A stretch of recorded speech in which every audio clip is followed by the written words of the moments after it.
Welcome, everybody. As you're entering today's webinar, my name's Todd Wagner with the Council on Undergraduate Research. If you need any technical support, you can just message me directly. That's why I'm here. Just a friendly reminder that we are a community that wants the best for everybody, so we want to be kind and gentle with our words and our language to be as inclusive as possible. If you do have any questions, there will be a question and answer time at the end. Right now, you are currently muted just to save for the recording volume. But at that time, you can use the raise hand feature, which is at the bottom of the Zoom bar, or you can just put your question in the chat, and one of us will read that for the whole group to hear. But otherwise, I'm going to turn this over to our good friends at the Council of Independent Colleges and Phil Katz. Oh, thank you, Todd. I want to thank you and Lindsay and Maria and everyone at the Council of Undergraduate on Undergraduate Research for inviting my colleagues and I to come here today to share some of the things we've learned and some of the wonderful work that was done as part of the Humanities Research for the Public Good program at the Council of Independent Colleges. And you might hear me refer to it as HRPG, which is earlier than saying the whole string of things. I want to put up the first slide. And I will just say something very quickly about the Council of Independent Colleges where I work. We're the primary service organization for smaller private colleges and universities in the United States. Our 660 members reflect diversity of histories and traditions, but with a common focus on student-centered institutions and student learning. And we provide programs and services. I just want to make sure I get this correct for my bosses. We provide programs and services that support and promote the work of sustainable colleges that are well-led and that offer their students an excellent education, great value for the time and money that they and their families invest in education, and strong preparation for meaningful lives. That's the Council of Independent Colleges. And we do that work through a variety of programs for presidents and senior leaders, but also for faculty members and other staff on our campuses, which includes grant programs like HRPG, which I should point out, and you see the logo here, was generously funded by the Mellon Foundation. If you want to go to the next slide, Todd.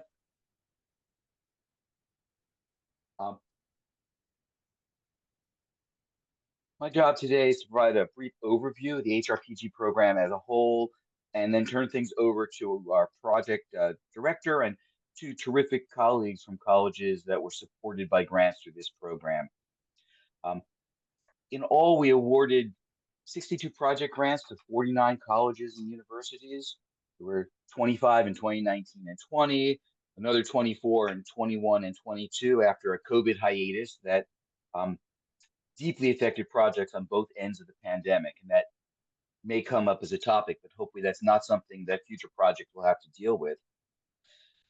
In 2023, we gave out 13 additional sustaining grants to colleges that had already gone through and offer an earlier project. And those are really meant to show that they could take the lessons learned from one project and apply it to a second project.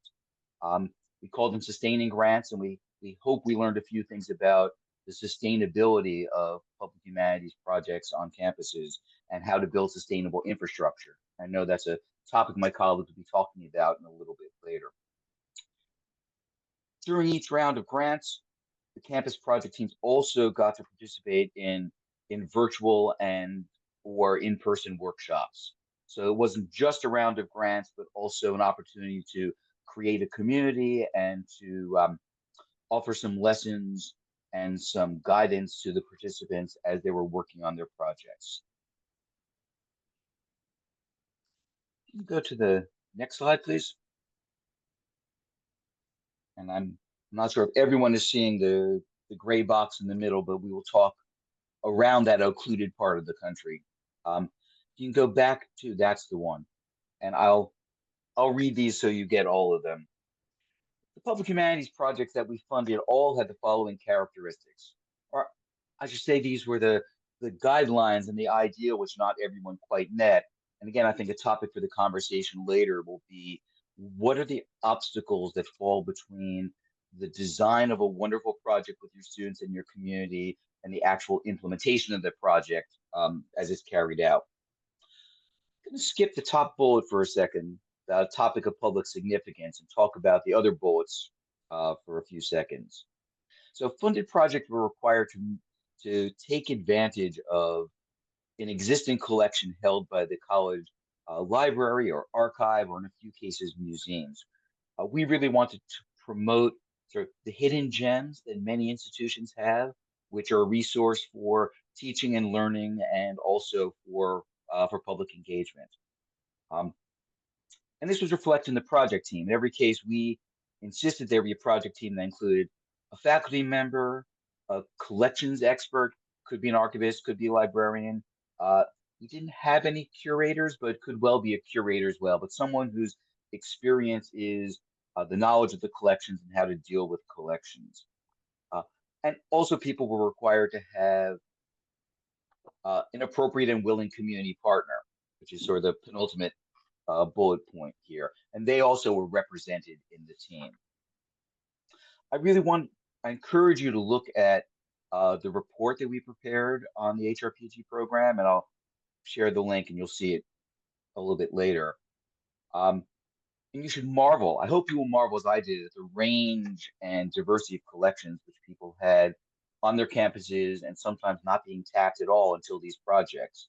And these ran the gamut from photographs from a local skating rink, interviews with Bosnian refugees, 100 years of printed sheet music, the papers of local writers and activists, a census of indigent people in Washington, D.C. that was conducted by a Bible Society in the 1840s. Yeah, just it's amazing materials that people use. There was also an impressive range of community partners, not just, I think, the typical suspects of local museum, local libraries, local historical society, though definitely we had a lot of those involved, but also a VFW post, a public radio station, a local church, the White Earth Indian tribe in Minnesota, city governments in Boston and Newburgh. Really a very creative range of types of people in the community, types of organizations in the community that made sensible partners for student projects. And in every case, the project had to include an authentic undergraduate research project rooted in the collections, but often adding to collections as well. And again, I think this will come up in many cases. For example, the students were involved in collecting new oral histories, or working to annotate collections that became part of a digital archive. So new creation of source materials in addition to analysis of them. Authentic student research projects, but also a public-facing project in collaboration with the community partner. And these had to be sort of thoughtful. There had to be a strategy for what the student research would involve and what the public program would involve. And finally, we wanted people, and this is top bullet, to address topics that were topics of real interest and real significance to a community or communities on and off campus.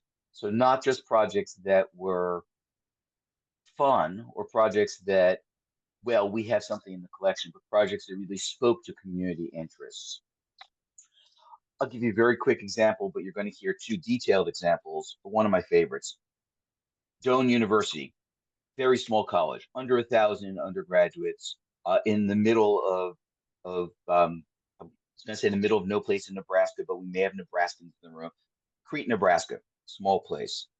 They had a hidden gem in their collection, a series of watercolor paintings of flowers by the sister of the college's founding president, which at first glance might not be the most promising primary material, but in fact, it became the springboard for two quite serious research questions. One about gendered perceptions of nature in the 19th century, because they also had an herbaria from that same period, but also, and this is the one of real interest to the community, how can understanding changes in the tall grass prairie since the 1870s, how could that inform the preservation of this shrinking natural and national resource in the future? And they partnered with, again, would not have been my first thought for a public history project, but the local Spring Creek Prairie Audubon Center, which is tasked with preserving one of the few pieces of virgin tallgrass prairie. A great example of how all of these pillars lined up. Oh, and the gray boxes disappeared. Whatever magic you did, Todd, congratulations. I don't want to talk, I've already talked too long, but I do want to share some photos of our student researchers in action. You can go to the next slide. Here in the archives, a familiar place, I hope, for the students who you work with. Here in the field, these were students from Reinhardt University in rural Georgia, communing with the landscape that used to be the home of a rural community from the 1830s to the 1940s. That was the focus of their project. We can go to the next one. Examples of public events here at a VFW post in Indiana on the left, and at a national park site in Baltimore on the right. The last one in this series, and at conferences. And the writers and students from Messiah University, and maybe Pete can tell us the context for that, but I think that was a campus research showcase. On the left, this is the last thing I have to say before I introduce people. In 2022, we had a conference for participants in this project that included a poster session for the student researchers. And on the left, the young woman on the left, Sabrina Moore, she went on to a graduate program at NYU and a job at the Bronx Zoo Archives. The woman in the middle with our back to us is the president of Springfield College, who happened to be in town. We hadn't invited college leaders, but she happened to be in town, I think, talking to donors, and she came to this poster session. And a few minutes after this picture was taken, she came up to me and said, lots of our students introduced themselves as student athletes, but I don't remember the last time one of them introduced herself as a student researcher. And I considered that a real win. I want to turn things over to today's panel, who I will introduce briefly. On the left, Annie Valk is Professor of History and Executive Director of the American Social History Project and the Center for Media and Learning at the CUNY Graduate Center. And she served as our project director. And I could sit here forever actually talking about her credentials, but she's an oral historian, a public historian, a social historian of the 20th century United States. She previously ran public humanities programs at Williams College and at Brown University. And she's a past president of the Oral History Association. And so I can't overstate how wonderful it was to have her involved with this project. Pete Powers is professor of English and director of the Center for Public Humanities at Messiah University in Mechanicsburg, PA, where he was also founding dean of that university's School of Arts, Culture, and Society. As a scholar, he's written books about and articles about the Harlem Renaissance and the intersections of ethnic literature and religion in America. And he's currently working on a big book about the meaning and future of the humanities. Meredith Clark-Wiltz on the right is you have a mouthful for a title, Meredith. She's the Honorable Roger D. Brannigan Endowed Chair in History at Franklin College in Franklin, Indiana, directs the program in women's studies, teaches courses on modern U.S. history, women's and gender history, African American history, public history. And I think the title of a keynote speech she gave to a Campus Honor Society in 2024, which I found online, really sums up the work she's done at Franklin with the support from CIC and other funders. Quote, guiding legacies, supporting undergraduate research to collect, archive, and preserve diverse perspectives of campus citizens. I love that string of words in there. Annie, let me turn it over to you and the panel. Thank you very much. Thanks, Phil, and thank you to everybody who made today's panel possible. And for those of you who are taking an hour out of your day to come and be with us, I'm really happy to be here and to help moderate a conversation about the humanities research for the public good projects and the kinds of work that they were able to do with students. As Phil said, I have had a career as a public historian and an oral historian, and I started working on publicly engaged and experiential community projects with students when I was a new faculty member at Southern Illinois University in Edwardsville. And it has completely transformed my career and led me to the public humanities programs that Phil mentioned at Brown and at Williams, and then to the work that I'm currently doing at the CUNY Graduate Center. So I'm a 100% advocate for public humanities and publicly engaged teaching, and both for the kinds of impact that I've seen it have on my own students, as well as for the kinds of impact that I believe that it can have on faculty careers, as well as on academic departments and institutions. So we'll have a lot to dig into today. So the first thing I want is to invite Pete and Meredith to tell you more about the work that they and their colleagues at their colleges have done with students focused around public humanities. So Meredith, why don't we start with you? Thank you, Annie. And I'm just so thrilled to have the opportunity to join this conversation and share some of the highlights of the work. Really, public humanities through undergraduate research projects has been a central focus of my efforts at Franklin College for over a decade. And the 3 rounds of humanities research for the public good that the CIC supported in this work helped me develop, I think, meaningful opportunities for the institution and our students and our communities. And so just take a couple of moments to try to get some highlights in here. So in the next slide, you'll see a little bit about our history program at Franklin College. We, as a faculty here, really center undergraduate research as one of the critical goals we hope all of our majors will have opportunities to do. And one of the foundational courses that we offer in public history is a sophomore level course that helps to introduce students to archival research and working jointly on a public facing real world project that has meaning for people outside of the classroom.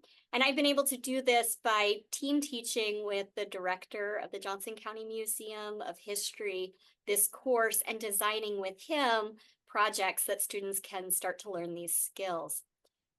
We're also at Franklin College, a small private liberal arts college of about 1,000 students, really lucky to have robust archival collections that can be the focus of a lot of this work, as well as very strong and longstanding community partners with state and local institutions.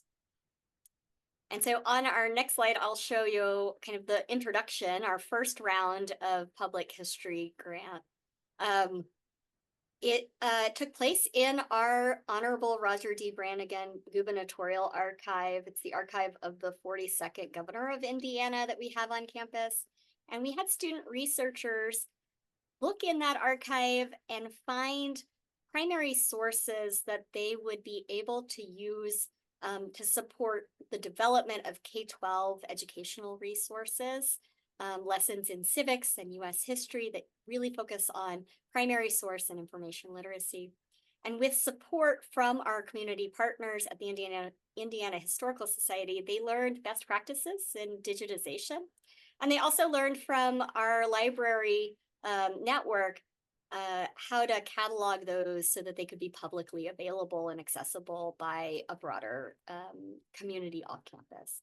And so we were able to share, with the help of Indiana Historical Society, multiple lesson plans that link teachers to our online collections and support their teaching in the classroom on these issues.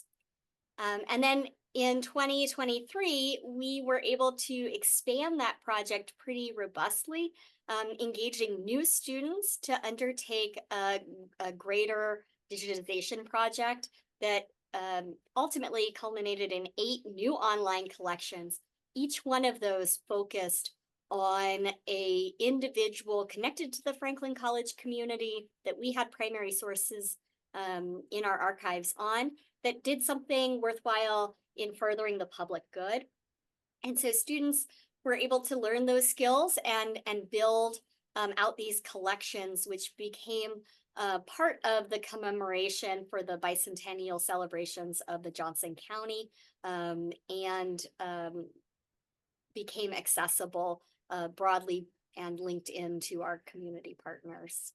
And then our final and most recent round was earlier this year. We had a third set of student researchers who added a new online collection to that existing one, focused on Thomasine Allen, who was a FC alum who pioneered the Franklin, Indiana, Kuji, Japan sister city relationship, which is still very visible in both cities, but the history is often undertold, and there was some mythology around it even. And so we were able to give access to the community, including an exchange celebration hosted by our city, this story, and bring it to the forefront. And so in working through these projects, we've seen a lot of different student outcomes in terms of learning, as well as real returns for faculty, our own campus, our community partners, and the broader public. Some of them, all of them meaningful, some of them expected, and some unexpected, and still continuing to unfold. So that's just a little bit to start us off. Great. Pete, would you like to talk more about Messiah? Yeah, absolutely. Really glad to be here. I'm at Messiah University in Mechanicsburg, PA, as Phil mentioned earlier. We're located right outside of Harrisburg, Pennsylvania, which is the capital of the state, and that's essentially important on one level. Just the location has driven a lot of what we do in terms of undergraduate research, particularly the kinds of programs I'm going to talk about here. I would also say I kind of come at this with two different hats. For a long time, I was dean, as Phil mentioned, and all these things kind of got started while I was dean. But it's really been run very closely through the Center for Public Humanities, which is what I'm over now, and is housed in the School of Arts, Culture, and Society. So on my next slide, past the introductory slide, yeah, I don't have a neat timeline. I would say one feature of our work is like we get one thing started and then we start another thing on top of it, and then a third thing on top of it, and it seems like it's kind of organically growing all the time. So I thought I would talk just a little bit about the organization of things. And then I'll talk about some of the things that have been accomplished, and the CIC has been instrumental. I should also say I'm really happy to be here as far as the CUR group, because a different hat I wore as being the director or the chair of our undergraduate research committee, and a lot of the things we've done were very clearly supported in terms of conceptualization by things I got through CUR and through some of that work. As well. So I'm glad that we could have this occasion. I'm the director for the Center for Public Humanities. You see these three overlapping spheres. The center actually probably could be the biggest on one level, because we have a ton of programs. I've got one this evening, our American Democracy Lecture. Some of those programs, several of those programs have nothing to do with undergraduate research. But we do have a strong component of undergraduate research that falls under the center, and it really overlaps with the Digital Humanities Initiative at the university, which is not totally part of the center. It kind of overlaps with the center. We do provide support for the undergraduate fellows. I work closely with David Pettigrew, who is the head of that program. And a lot of the things you'll hear me talk about kind of come out of that partnership and that collaboration between the center and the Digital Humanities Initiative, which is really responsible for most of our digital public humanities projects. This is really the focus of the things that we've done with CIC over several years now. I list Harrisburg Historical there just because it is one specific one, and I'm not gifted enough to figure out how to make it pop out or something. It probably could be just one of the digital public humanities projects. I note that one specifically because it is the latest outcome, and it has resulted in an app that we rolled out last year that provides a walking tour of African American history in the old 8th Ward of the city of Harrisburg, which is now where the Capitol resides. I won't go into the whole story there, but the Capitol now sits atop what was formerly a very vibrant African American community that was just decimated and cleared out to make room for the state capitol. So that Harrisburg Historical app is the latest outcome and one of the most significant public events. We did not have a public event. We did not have a conference. Our students go and speak a lot of places. They do presentations with Dr. Pettigrew. They go to conferences themselves to talk about these things. But as far as the biggest outcomes and the biggest public engagement in this region, it's been involved with the rollout of that app and making it available to the public and engaging different groups in Harrisburg about this new possibility for understanding history of African Americans, especially in the Harrisburg region. If you can go to the next slide. I feel guilty about this picture because it makes it look like I'm more important to the Humanities Fellows than I actually am. I do run a seminar for them that meets every couple of weeks. It talks about the public humanities, organizes their work and whatnot, but they are usually running with another faculty member that actually is engaged with them directly in the work. And my colleague Jason is there in the picture on the right. Helping them do some of the work that they did a couple of years ago while David Pettigrew was on sabbatical. You'll see 4 fellows there. I think we typically have about 5 or 6. We have had as many as 10.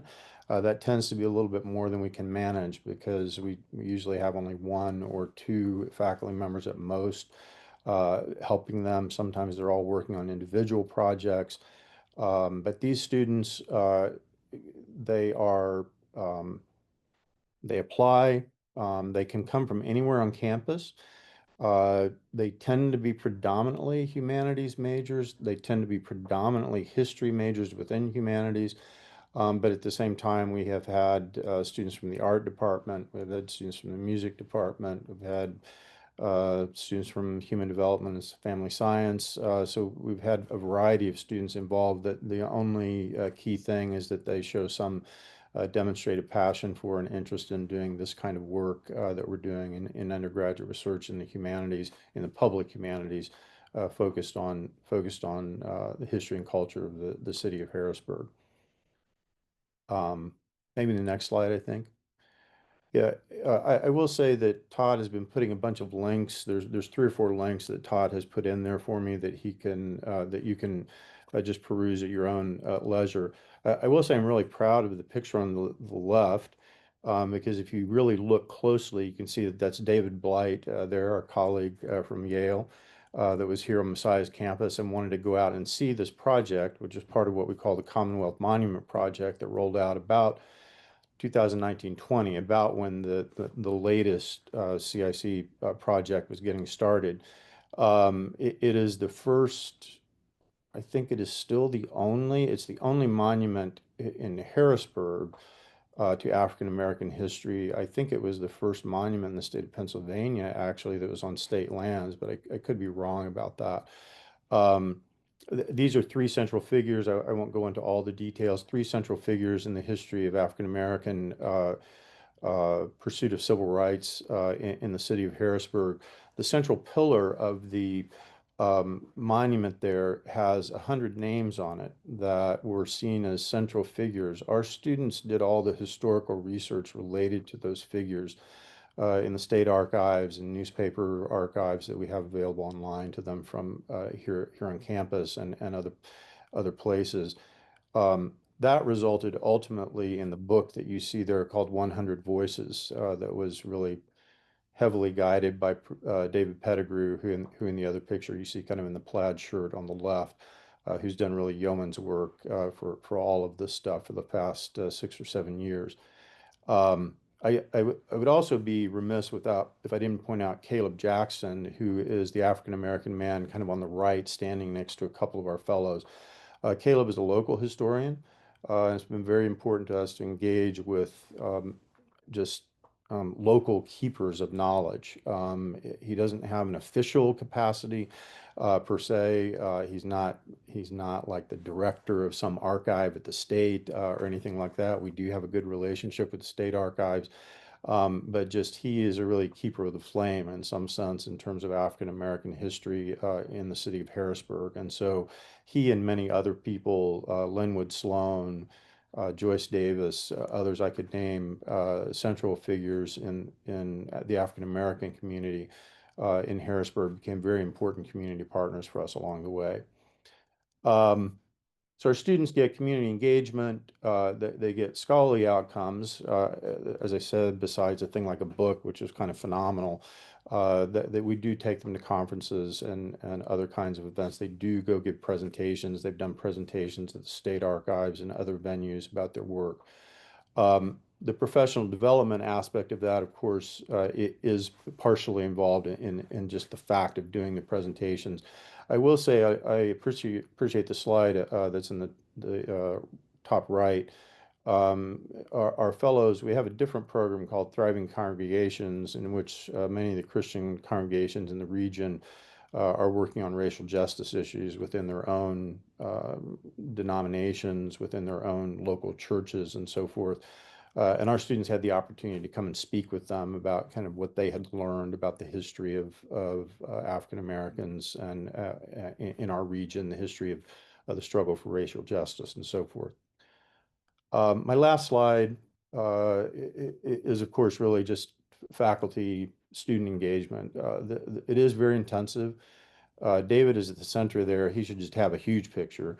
Since so much is dependent on his just undying, unstinting work on this. All the other folks that are pictured there have been people that have been involved with things that we do in undergraduate research in different kinds of ways. And that really close mentoring has been important. I mean, these are young kids, 20 years old, 19, 20, 21 years old. And they do need a lot of guidance, both about how to approach the topic in the first place. They're not the experts in some sense, but also how to engage with community partners, how to engage with the public about sensitive issues. And so really thankful for all the folks here that have been part of that through the years. I think I'll stop there. I could say a lot more, but that's probably enough. That's great. Thank you both for giving us those overviews. And I wonder if we could perhaps pick up where you left off, Pete, which is really thinking about students and the opportunities and the challenges that students face doing this kind of work.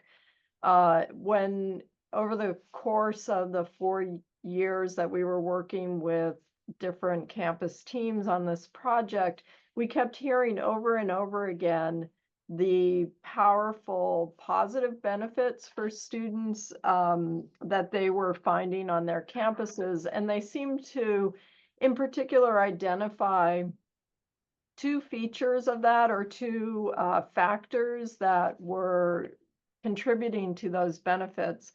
One of which was just the sheer opportunity to do archival research and to challenge the way in which students understand what research entails through getting into archives and doing that work. And then the second piece was really the public-facing aspect of the work and the ways in which it shifted students' understanding of what their research could be, and the difference of having a public audience to share that work with. So Pete and Meredith, I wanted to just ask you to say a little more about what you think your students got out of or get out of the experience of doing public humanities research and what you see as some of the challenges that they face in doing it that you've had to confront or help them move through as in your role as teachers and educators. Go ahead, Meredith. Okay. So I mean, there are so many benefits. It's like impossible for me to probably be able to list them all. But I've seen students gain new confidence in their ability to ask questions themselves that they're interested in pursuing, and in being able to see that I don't have the answers that they might expect I would in a typical history classroom, that I'm learning alongside them, and that helps them be able to formulate questions better about the past. And so I've seen increased ability to engage in research, plus the, of course, skills of using an archive and understanding the relationship between historians and librarians who need to find information and or can help us, support us in finding information. So just learning those tools that I use, and watching me say, I don't know, we're going to have to go get help to figure this part of it out, or how do we take and preserve digitally these files? I've never done that. Let's learn it together. And so kind of modeling some of the learning that goes into these cross-collaborative bigger projects that are beyond my personal expertise. And in the classroom walls, what they see, in a kind of typical history classroom, I do know most of the answers of what we're trying to figure out. And so I think modeling that and being able to see it firsthand and feel confident that they are partners, that they might bring to the table something that I don't know how to do, that they have mastered in a way that I can learn from them. And so I think they learn a lot about learning. And I think it was Phil mentioned one example. I had one student who was surprised to be interviewed for an opportunity, and he wrote in his reflection, and he's a solid student, really kind guy, has gone to a successful career, student athlete here. And he struggled initially in his college career, but really was inquisitive. So I thought this would be a good opportunity for him. And he told me in the reflection piece, he was so excited to go home because he was not talking about his football wins, but he was talking about what he was doing on this project, and that he really saw himself for the first time as a contributor to the academic component, and how life-changing that was for him. And he ended up finding a Franklin College alum we had forgotten, who was a renowned poet whose papers are housed at the New York Public Library. I mean, like a real national kind of figure from the 1970s. And we wouldn't have him if it weren't for this student who gained that confidence and asked good questions. So it's just miraculous in some ways to see some of the transformation here. Yeah, I would certainly, just echo and say many similar things to what Meredith just said as well. I might touch on a few of the intangibles. We do find with our group, typically the historians are tremendously enthusiastic about archive work. Not all of them, but some, but tends to be a little bit more. They're a little bit more interested in that.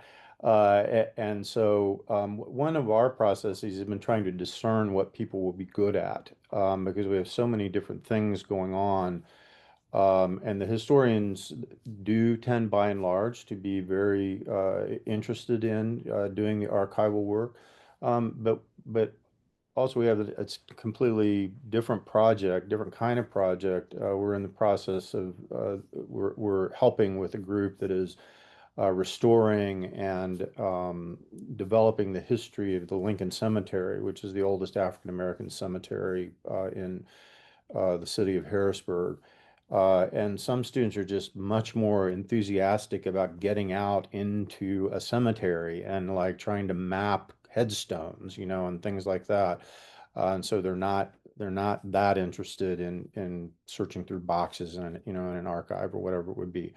We have yet other students that really their gifts are public. They're a little bit less the researcher and a little bit more the person that can give the presentation of the posters and things like that.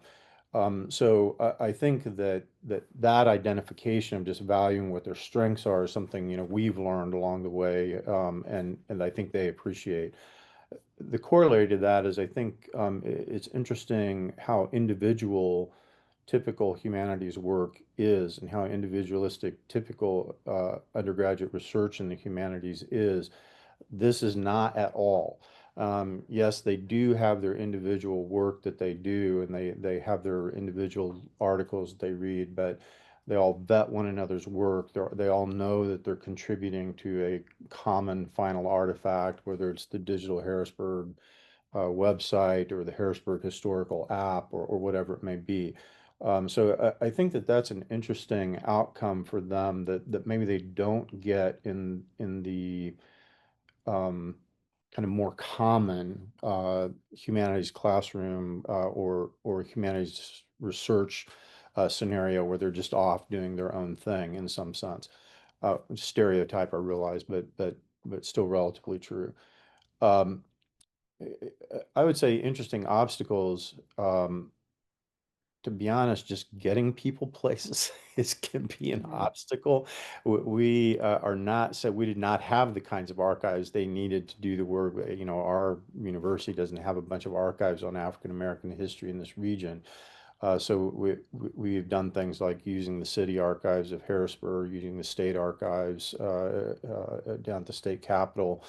And so sometimes it's just like, how can you get there? You know, and it's just like finding them rides and again, it's a collaborative effort. Well, can one of the other fellows give you a ride down there and they can work on their article while you're doing your, you know, your research in the archives itself.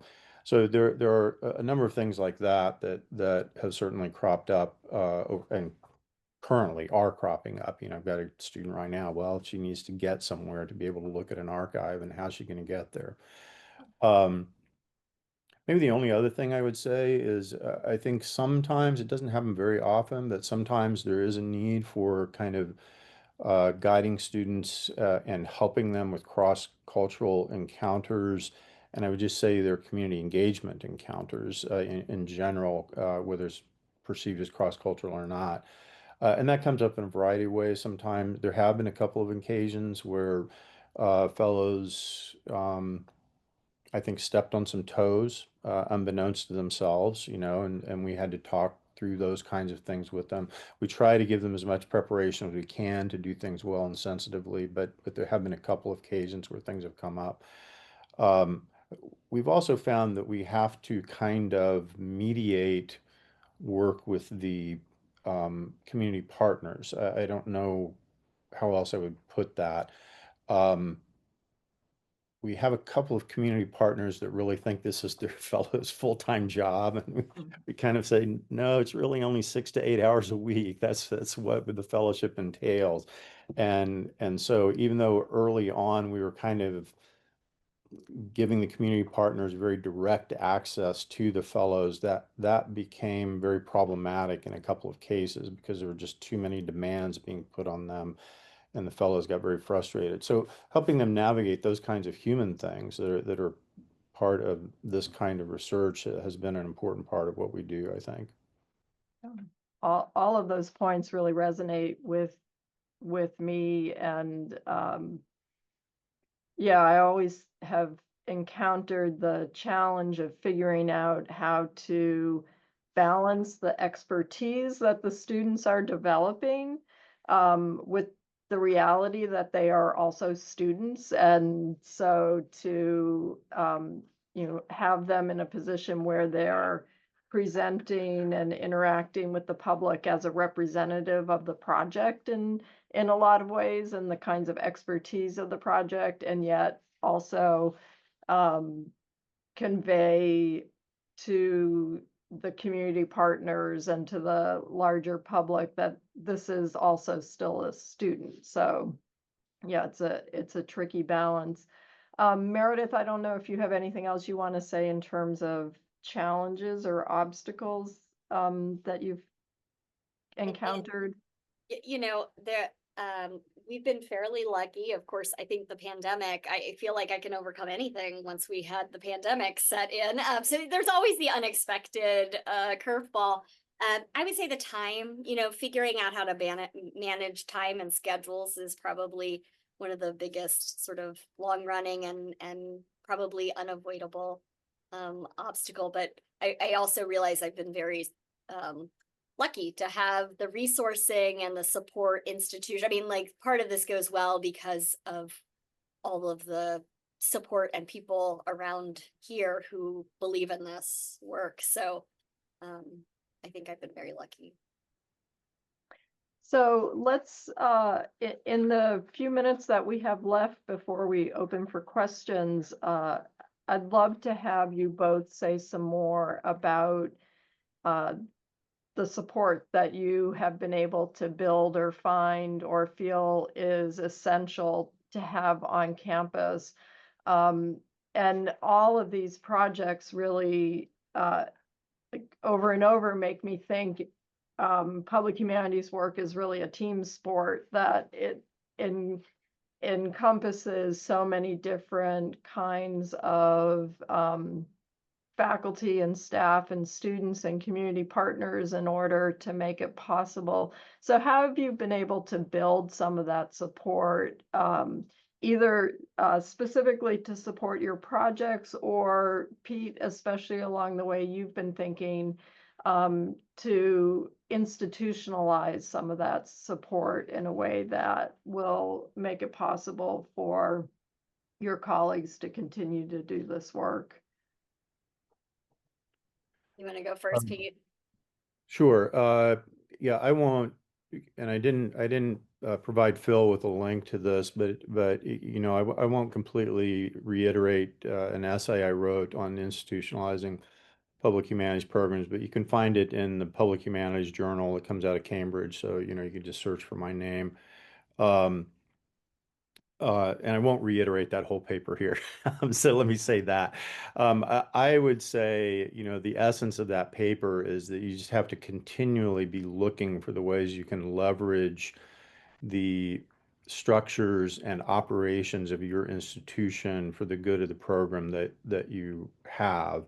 And that means thinking both about how your program benefits the institution, and how different things, maybe things you're not even wouldn't have ever thought of, you know, how those things can benefit the kinds of work that you want to do in your particular program, whether that means paying attention to what's developing in the strategic plan, paying attention to how your curriculum policies work, so you could maybe figure out ways you can link it to various forms of credit-bearing activity, paying attention honestly to how your compensation policies work, because you know, we would not exist if I had not, when I was dean, kind of convinced my provost, really, we could support this if you would just charge me this amount instead of that amount.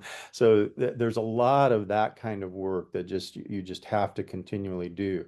I think the upside about that is you can become very meaningful parts of your organization. I feel like we have a very solid reputation. I feel like we are very well appreciated by our institution.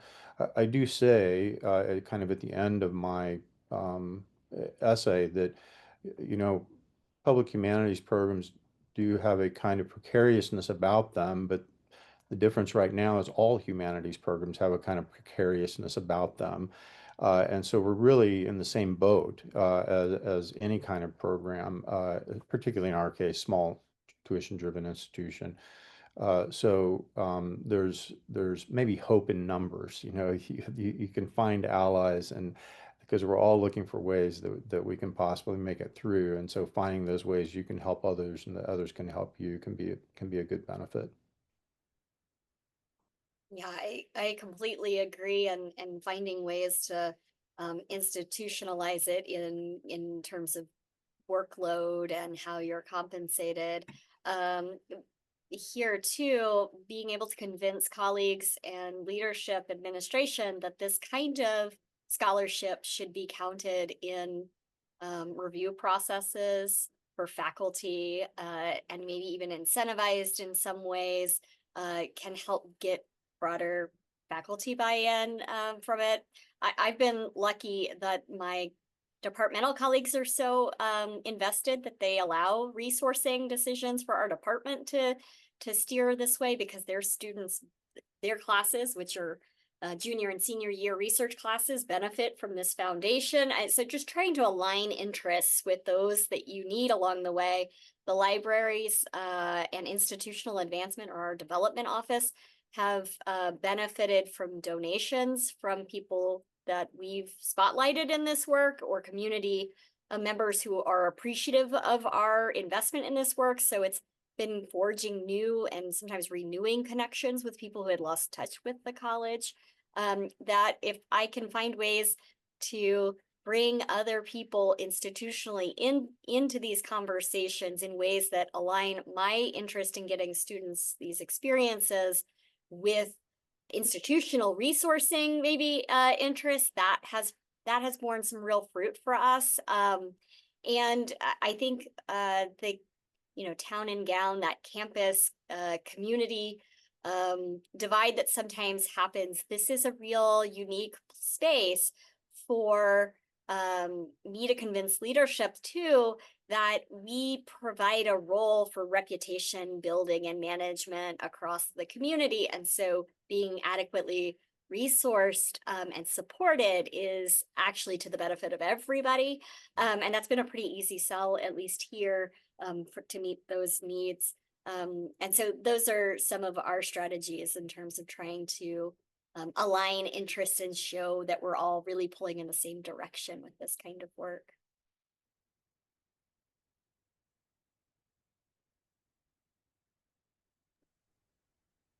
Thank you so much. I want to be sure that we have time for people to ask questions if they have them. And Sarah Powell, I see the great question you put in the chat. And Phil's initial response to that.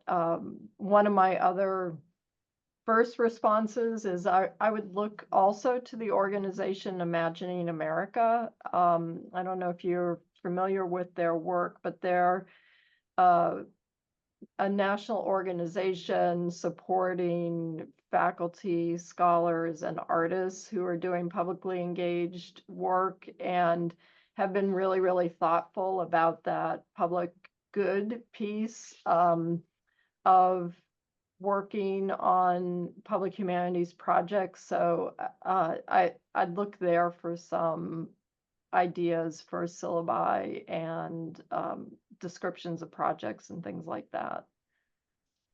I mean, it's a really profound question. I mean, one of the things that we spent a lot of time over the course of this project talking about, especially Annie and I, is what is the public good, and how can we sort of put a tack in that and actually talk about directly. And I don't think we ever came to a definitive answer, except the work itself is a demonstration of the public good. And at a moment when there is so much, when humanities in higher education is under attack from many quarters, doing the work and showing that public connection may be the most effective response.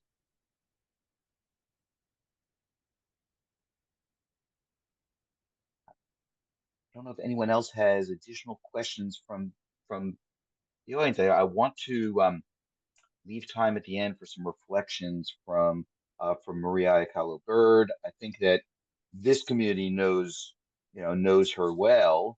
The past president of CUR, a wonderful scholar, has taught about public humanities at Pace University, where she's an associate provost. I hope I get that title right, and supporting research.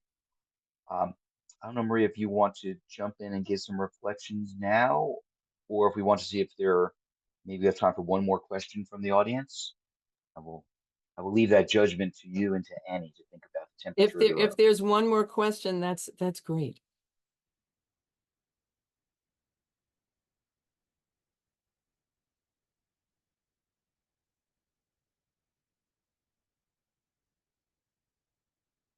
While we do that, Todd, you may want to put up the last summary slide that Annie provided that encapsulates a little bit of the big findings that are in our report that I've shared the link to. And Marie, maybe you want to talk over that and see us out to the 1 o'clock hour.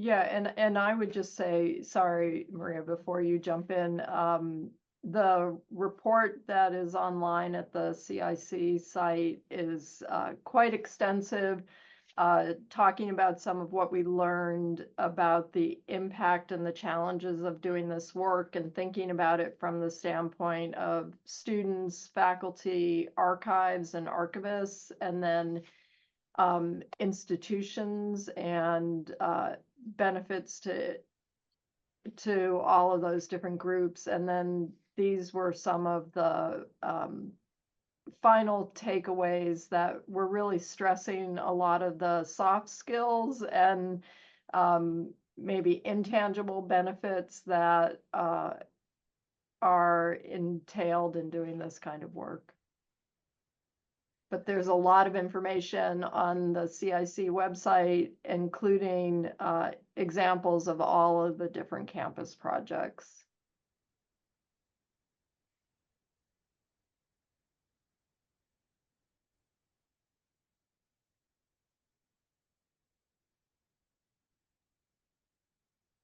Well, let me begin by saying that I am just so pleased. I know CUR, speaking for CUR, that we're holding this session today on the public humanities. There is no more critical need than we've seen right now in the way in which there's so much polarization to be able to connect with our communities, to have this civically engaged public humanities. And so much of what you said today resonates for me personally in the work that I have done. In thinking back to some of Phil's remarks at the beginning, the way in which students see themselves as researchers, and Meredith was speaking to this as well. I mean, how transformational this work is, this inquiry-based learning that's experiential. And what is also striking in listening is how the benefits that you've experienced in these publicly engaged humanities projects really extend across the disciplines. I've been holding virtual undergraduate research series at Pace. And so it is across the disciplines, and the students are saying the same thing, that this kind of learning is transformative. It is so powerful. And as Anne was saying earlier too, the impact that it has on faculty for career development and even changing the direction of careers. At Pace, we've had some notable oral history projects, and we had a grant from NEH, a Humanities Initiatives grant, that had funded our Ground Beneath Our Feet project to address suppressed histories in Lower Manhattan. And we created the Lower Manhattan Humanities Consortium to connect with surrounding cultural and educational institutions and use their archives to bring that into teaching and learning for our students. Unfortunately, it was canceled in April. So we're going to try and go forward, but so much of what you have mentioned today, even that last slide that's talking about key points and strategies, will be helpful for us as we try and go forward. And that's a good way for me to segue into advocacy, that making this presentation today and publicizing our work, of course, are all acts of advocacy, because at this moment, it is so critical that we continue to speak and show the value of research, the value of research in the humanities, and the critical importance of the humanities as fields of knowledge. because we know how much we have all, witnessed attacks on it, on research, on expertise.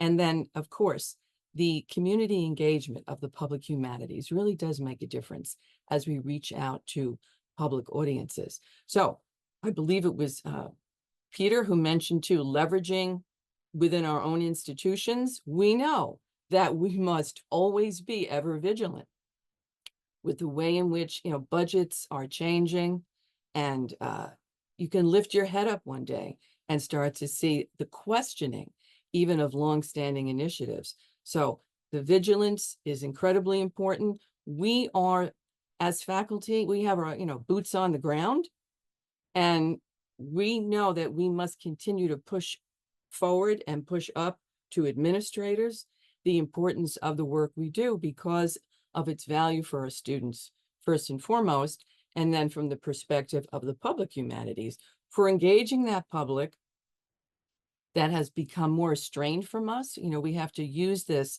as a way to build those bridges and show the value of the work of the humanities.